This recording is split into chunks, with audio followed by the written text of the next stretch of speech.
नमस्ते दोस्तों, मैं हूं doctor Vikas Deshmukh, psychiatrist and sexologist, Manovikas clinic Vashi, Navi Mumbai. यहाँ से दोस्तों आज हम बात करने वाले एक बहुत ही ज़्यादा इम्पोर्टेंट टॉपिक के बारे में, जिसका नाम है ADHD यानी attention deficit hyper activity disorder, जिसे हम अति चंचलता भी बोलते हैं। बहुत बार बुज़ुर्ग लोग बोलते हैं कि बच्चे चंचल नहीं रहेंगे तो और क्या करेंगे, बच्चों ने तो चंचल रहना ही चाहिए। तो कब ये बच्चे नॉर्मली चंचल रहते हैं और कब ये बच्चे ADHD यानी अति चंचल कहलाते हैं, आज हम इन दोनों के बीच में का फ़र्क देखेंगे। यानी इन शॉर्ट, कब हमें स्पेशलिस्ट की हेल्प लेनी चाहिए बच्चों के हेल्प के लिए, ये आज हम देखेंगे ADHD के ज़रिए। तो ADHD जैसे नाम में ही लिखा है, इसके 3 ग्रुप ऑफ सिम्टम्स होते हैं। ग्रुप नंबर 1 इन अटेंशन, इसे हम बोल सकते हैं असावधानी या ध्यान न देना। ग्रुप नंबर 2 हाइपर एक्टिविटी, इसे हम बोल सकते हैं अति चंचलता, एक जगह पे बच्चे बैठ नहीं पाना। ग्रुप नंबर 3 इम्पल्सिविटी, यानी अपनी इच्छाओं को नियंत्रित ना कर पाना। तो आज हम देखेंगे ग्रुप नंबर 1 से स्टार्ट करेंगे। ग्रुप नंबर 1 जिसे हम इनअटेंशन बोलते हैं, असावधानी या फिर ध्यान न देना बोलते हैं। इस लक्षण के कारण बच्चे बहुत सारी केयरलेस मिस्टेक्स करते हैं, जैसे अपने होमवर्क में होमवर्क लिख के ही ना लाना या आधा ही लिख के लाना, या अगर लिख के भी लाया तो उसमें बहुत सारे स्पेलिंग मिस्टेक्स करना, बहुत सारी स्पेलिंग्स या वर्ड्स कुछ खा जाना, ये बहुत कॉमनली देखा जाता है। जब आप उनसे बात करते हैं तो ऐसा लगता है कि वो सुन ही नहीं रहे। बहुत बार आवाज़ देने के बाद 1 या 2 बार वो आपकी तरफ देखेंगे। कभी कभी ऐसा भी लगता है कि ये जानबूझ के कर रहे हैं, लेकिन ये ऐसा नहीं है। ये असावधानी का, ADHD का एक लक्षण है। तीसरी बात है भूलना। बार बार ये बच्चे भूल जाते हैं चीज़ें। भूलते इसलिए नहीं कि उनकी मेमोरी कमज़ोर है या उनकी मेमोरी में कुछ वीक है। मेनली ये भूलना इसलिए होता है कि उनका अटेंशन, जिसे हम बोलते हैं, वो कम रहता है। उसकी वजह से वो चीज़ें रजिस्टर नहीं कर पाते। जैसे आप उनको 3 से 4 चीज़ें अपने रूम से लाने के लिए बोलोगे तो वो 1 से 2 उसमें से भूल जाएंगे। तो ये भूलना इनअटेंशन की वजह से है। अगला लक्षण है इजीली डिस्ट्रैक्ट होना। ये बच्चे बहुत इजीली, आसानी से डिस्ट्रैक्ट होते हैं। जैसे अगर टीचर स्कूल में कुछ पढ़ा रही है तो ये खिड़की के बाहर कुछ देखते रहेंगे। कोई बच्चा कुछ कर रहा है तो उसको ऑब्जर्व करेंगे। कहीं से कुछ आवाज़ आई तो उसके तरफ उनका फटाक से ध्यान जाएगा, या फिर कभी कभी अपने ही ख्यालों में खोए हुए रहेंगे, जिसे हम कहते हैं डे ड्रीमिंग। जो भी चीज़ें उनके काम के लिए ज़रूरी है, जैसे पेन, पेंसिल, इरेज़र या और भी कहीं, ये चीज़ें हमेशा घुमाएंगे। आइन वक्त पे इनको ये चीज़ नहीं मिलती है तो काम शुरू करने में भी उनकी बहुत मुश्किल होती है। ये ढंग से काम नहीं शुरू कर पाते।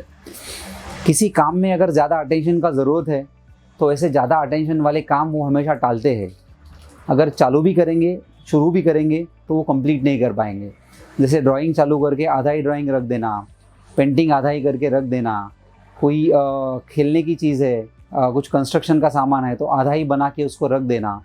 तो इनका अटेंशन स्पैन कम होने की वजह से वो लंबा समय तक वो चीज़ नहीं कर पाते। दूसरा लक्षण है हाइपर एक्टिविटी यानी अति चंचलता। ये बच्चे हमेशा दौड़ते या भागते रहेंगे। एक जगह बैठना इनके लिए बहुत मुश्किल होता है। अगर किसी सेटिंग्स में, जैसे स्कूल है, ट्यूशन है, उनको एक जगह पे बैठना पड़े तो वो शांति से बैठ नहीं पाते, अंदर से बहुत बेचैन रहते हैं।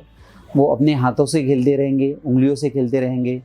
किसी छोटी सी चीज़, इरेज़र हो, पेंसिल हो, अपना पेन हो, उसके साथ हमेशा खेलते रहेंगे। उनकी बेचैनी हमेशा दिख के आती है। स्कूल टाइम में भी जब जहाँ सारे बच्चे बैठे हुए रहेंगे, ये किसी न किसी बहाने से उठने की कोशिश करेंगे। टीचर, मुझे बहुत प्यास लगी है, मैम मैं सुसु करके आऊँ, मैम मेरी पेंसिल में भूल गया हूँ, मैं दोस्तों से मेरी पेंसिल लूँ, मेरा इरेज़र गुम गया है, मुझे मिल नहीं रहा है। ऐसे किसी ना किसी चीज़ की बहाने से वो उठेंगे और उठने का कोशिश करेंगे जहाँ पे बाकी सारे बच्चे शांति से बैठे हुए हैं। ये बच्चे जब बाहर किसी रिलेटिव के यहाँ या डॉक्टर के यहाँ भी जाते हैं तो शांति से बिल्कुल नहीं बैठ सकते। ये टेबल पे चढ़ने की कोशिश करेंगे, किसी ना किसी चीज़ को उठाने की कोशिश करेंगे, स्टेथोस्कोप खींचेंगे, और उनके पेरेंट्स को उनको संभालना बाहर ऐसे सेटिंग्स में बहुत ही ज़्यादा मुश्किल हो जाता है।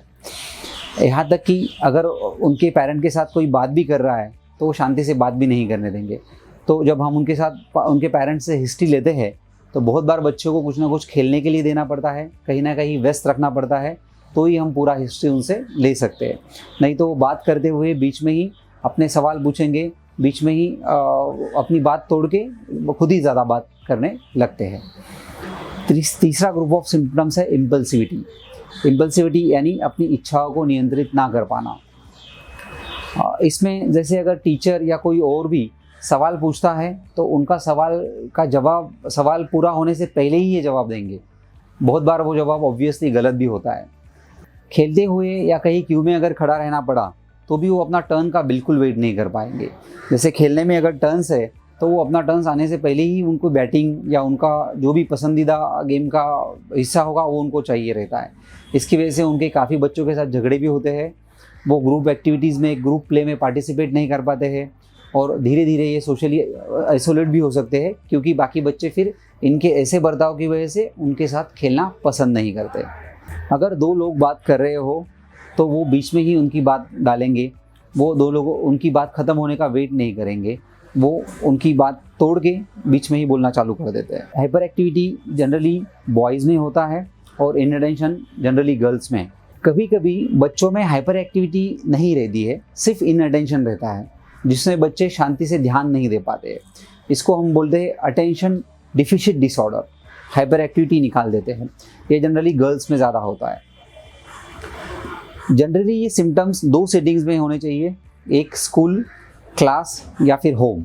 एक ही जगह अगर बच्चा हाइपर एक्टिव है तो उसको हम ADHD नहीं बोल सकते। ये सारे बर्ताव का दोष या तो बच्चों को दिया जाता है या बहुत बार पेरेंट्स गिल्ट में रहते हैं या खुद को अपराधी भावना देते हैं कि कहीं हमारे पेरेंटिंग में, हमारी परवरिश में कुछ कमी है। ऐसा नहीं है।